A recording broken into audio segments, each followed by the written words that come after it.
All right. Hey, everybody. We're going to be talking about perspective today, and you'll be able to practice some of these techniques that you'll learn about in perspective over the course of the week. So take it at your own pace.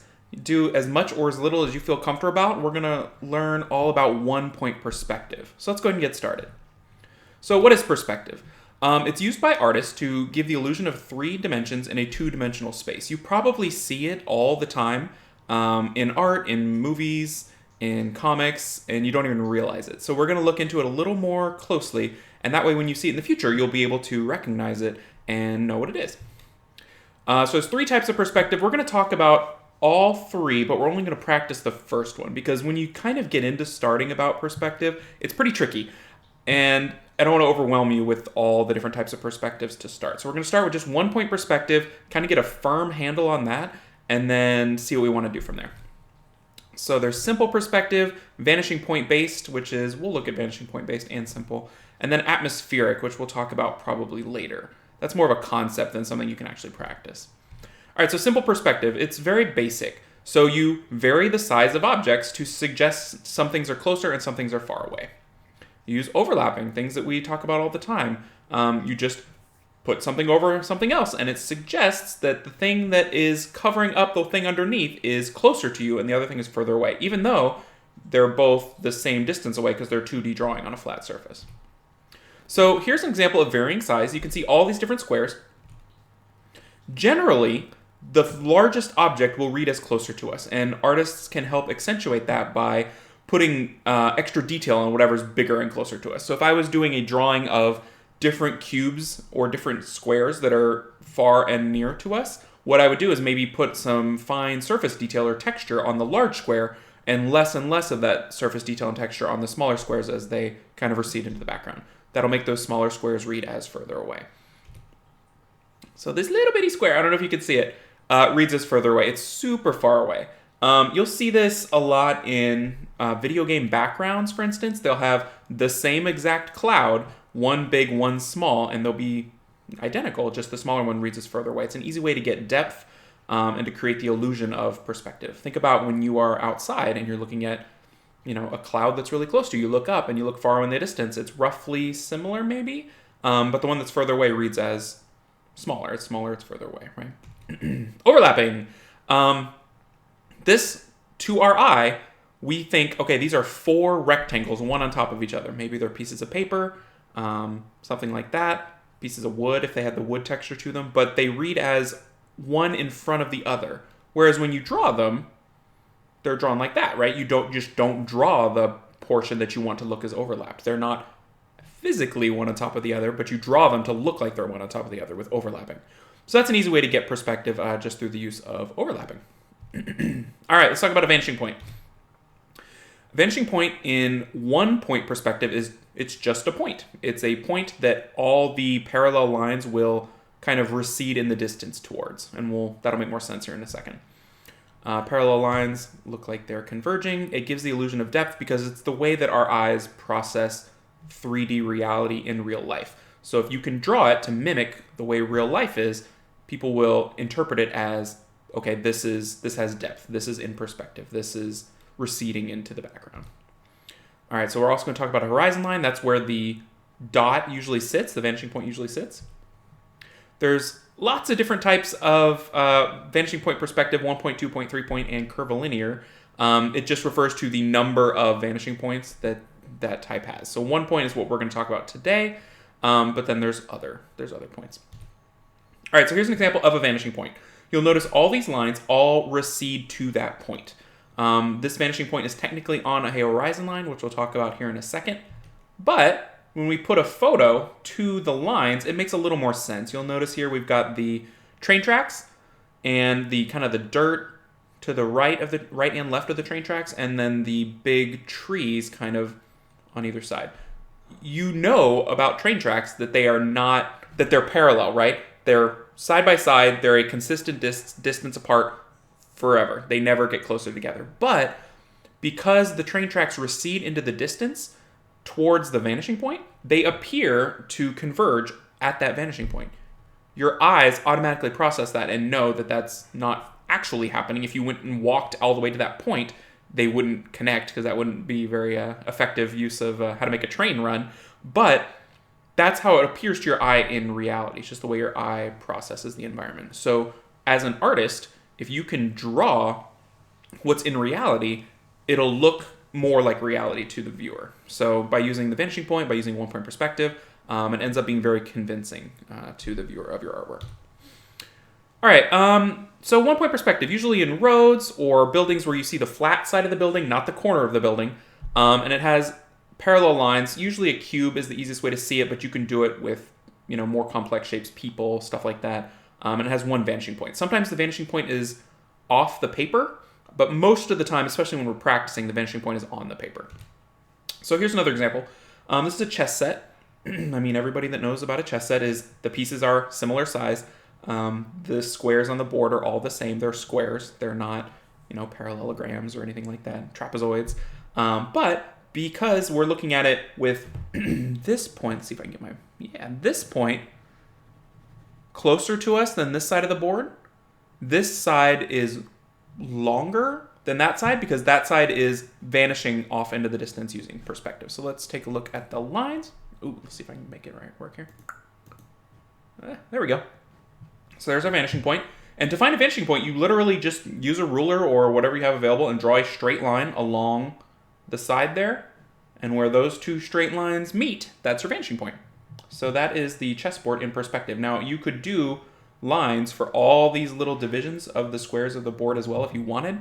And it would all meet to the vanishing point, which is kind of cool. So that's a good example of one-point perspective there. All right, so we've got several ways to practice one-point perspective. So I'm going to briefly go over the different practice worksheets and take it at your own pace. Like if this is just too much and you try it a bunch and it's not working out for you, that's okay. Like take it at your own pace, right? These will all be, this and the PowerPoint will be available to you as well on Canvas. So don't worry if I go through this and you're like, I don't have that. You'll have it. You can download it. You can print it. You can free draw it on another sheet of paper. Whatever works best for you. This is what I'm trying to make clear. Like don't stress out if some little part of the technology isn't working because we're all figuring this stuff out together. So on this worksheet, it's step by step by step. So it really breaks down the process of drawing just a cube using one-point perspective. So the first rectangle is just the horizon line. It's the line where the sky meets the ground, where the curvature of the earth curves away from your point of view, and the sky meets that curvature of the earth. That's the horizon line. So there's a horizon line. Then you add a vanishing point. And you can do this on a separate sheet of paper if you want. You can do it right on top of this worksheet if you print it out if you want. Now we've got a vanishing point. We're going to draw a square. This is kind of a rectangle, but close enough. I would advise you to draw your square either in one of the corner areas. Don't put it right above or below the vanishing point. At least not to start. That's a little harder. So there's our square. Then you lightly make these reference lines from the corners of your square to your vanishing point, just like that. Once you've got those in, then you draw your parallel lines that are parallel to the lines that are already part of your square. So you'll see this line here is parallel to the top of the square. That's exactly what you want. And you can make this square as long as you want. If you draw that parallel line closer to the vanishing point, it's going to look really, really long, almost like a really long tube or cylinder almost. And if you draw it really close, it's going to look almost like a TV, like a very thin edge. So you can choose what you want to do there. Then you do the same thing, a vertical line that is parallel to the right side of this square. This example doesn't have a lot of room there, but you can see there's a little bitty spot there. That's where it goes. And then you do it again. Here's our next square. This one I think will be a little bit easier because it's not quite so close to our vanishing point. It's going to be above the horizon line. So we draw our square, draw our lines that go to our vanishing point, and then draw a vertical and horizontal line that are parallel to those same vertical and horizontal lines in your square. That'll make it look in perspective. So you can see those two lines there. Pretty nice. Then we move on to this square here. We've got our third square. This one is on the horizon line, so it's going to be a little bit different because you won't be able to see the top or the bottom of the cube. You'll just see the side. So it's kind of good practice.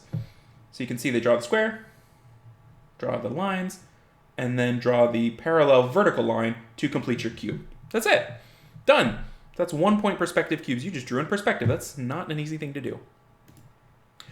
Here's a harder thing to do, but it takes place right where you left off in your previous example. So it's the same thing. Once you can do the previous one, you can do this one. And if this is too much of a challenge, that's okay. Stick to the one that is challenging you. This is not easy stuff. So you start with your 3 cubes from before. Then we're going to draw another cube sitting on top of this bottom cube down here. Draw a square. All the corners go to the vanishing point. Just the corners. Add your horizontal and vertical parallel lines to complete your cube. Then we're going to cut holes in both of these cubes by drawing squares inside. A square here, a square here. Now you got to find the corners inside those squares. This is what's going to make it look hollow. And extend that corner line to the horizon line. But to make it easier for you, I would stop drawing that line when you get to the top of the square. I don't know if you can see it right here. But just a little bitty line to show that it's 3D. On the top and the bottom. And then this little guy here. Inside this small square, draw a vertical and a horizontal line. All right, coming down here, we're going to kind of chop the side of this cube by drawing an angle, just like that. This is really kind of tricky, so don't worry if you're having trouble. Then on that angle, we're going to take those 2 corners to the horizon, to the vanishing point, and then it's almost like a little rhombus here that shows the flat side of that shape. This one gives people some trouble, so just give it your best shot. You just want to make sure that this side on the right of this little shape is parallel to the part on the left. And then it just gets crazy after that. We've got those in there, and then they start drawing a letter up in the sky. They do the corners of the letter to the vanishing point, and then do parallel lines to make it 3D. We'll talk a little bit more about letters here in a second. And then they turn they make a triangle. I mean, it's pretty cool. So you get lots of good practice here. So this one's going to be the one that'll probably take you a couple days and might stress you out, but don't stress. It's okay. All right. Next, let's talk about letters. So this worksheet has multiple vanishing points, but they're each labeled for you. So this is the vanishing point for letter A, the vanishing point for letter E, the vanishing point for letter L. So it should be hopefully not too bad. The main thing to make sure you do is make sure the letters go to their vanishing point. Don't go to a different vanishing point. That'll make it too hard. So all you do is, like on the letter T, the example here, each corner, draw a really light line to your vanishing point. Once you've got all those corners to your vanishing point, then you can draw your parallel lines that match your letter to make it a 3D letter. I know you guys ask about how to draw 3D letters quite a bit, so this is a great way to do it. Especially doing it in perspective is really kind of cool and tricky. So give this a try, and we'll have this one available for you as well. All right, this one's really, really hard. So if you don't get to that, that's okay. I just included it for those overachievers that are like, yeah, I drew all the letters, now what? It's only Tuesday. I got 3 more days I need to draw. So this is the part that's probably going to blow your mind a little bit. But look at the book. What's presented to you is a side view of the object. So if it was the book, it would just be this. For the table, it's just the side. For the TV, it's just the side. And then what you're going to do is create the above and the side parts of the object by drawing it in perspective. So if it was for the table, I would take my corners, go to your vanishing point, then draw your parallel horizontal line to cut off that long shape, and that would be the top of your table. Same thing for the legs of your table. For the chair, all the corners, that'll give you the sitting part of the chair, the front part of the chair, and even the back of that leg if you go all the way to your vanishing point. One thing that messes people up with this is you get so many lines going to your vanishing point that it gets overwhelming. What I would suggest is do one item at a time. So do the lamp. Once you've got all those lines in and you've got your item, erase all your guidelines so that it's not confusing. Because imagine doing the chest down here. The guidelines for the chest are going to overlap the guidelines for the TV, the table, maybe the lamp. It's just going to be a mess. So do one at a time. And if you don't want to draw the whole guideline, you could just draw as much as you need as long as you lined up with your vanishing point. So hopefully that'll be okay. All right. So can't wait to see what you guys come up with. You guys are doing a great job already. I love seeing the mandalas and the sketchbooks and all that good stuff. This is a kind of a tricky topic that you'll probably do in middle school, some in high school. So don't stress if it's too complicated, but I wanted you guys to get kind of a leg up on something that artists use every day that you'll use, throughout your art career.